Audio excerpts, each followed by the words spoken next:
Assalamu alaikum wa rahmatullahi ta'ala wa barakatuh. Bismillah wa salatu wa salamu ala rasulillah. We are going to start our new lessons, which is about the children, the education, and the learning. Children's life periods vary and it becomes difficult at each period in how to understand the art of education. Therefore, parents wonder about the best ways to deal with their children. The most important period in a person's life is the first years.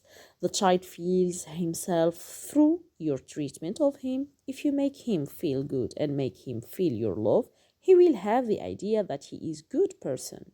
However, if you are impatient and scold and blame him day and night, then there is no doubt that he will form a bad idea about himself and he will end up depressed.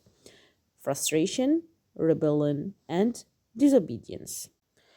If a child does something unacceptable, it is not their fault, but the fault of their behavior.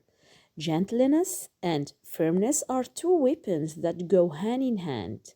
Parents must be firm in their principles and not make a mistake that could surprise the child. Love is a necessary thing in a child's life, but he must be wise.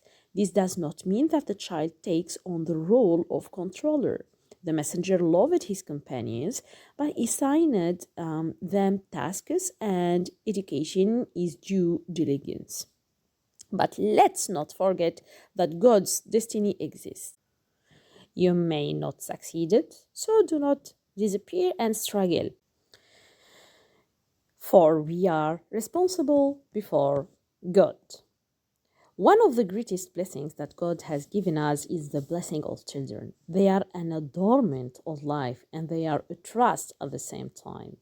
O you who have believed, protect yourselves and your families from the fire. This is the speech of God in the Quran.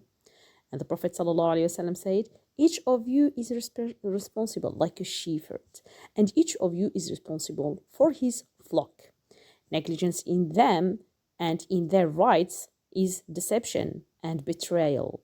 Raising them is a service to the religion of God, and it will bring you good in this world by having a righteous child and in the hereafter. According to the word of the Messenger ﷺ, if a person dies, his work ceases except for three: ongoing charity, beneficial knowledge, and a righteous child who prays for him. But you must know that guidance is owned by no one but God. هذا والله أعلم. سبحانك اللهم وبحمدك أشهد أن لا إله إلا أنت أستغفرك وأتوب إليك. السلام عليكم ورحمة الله تعالى وبركاته.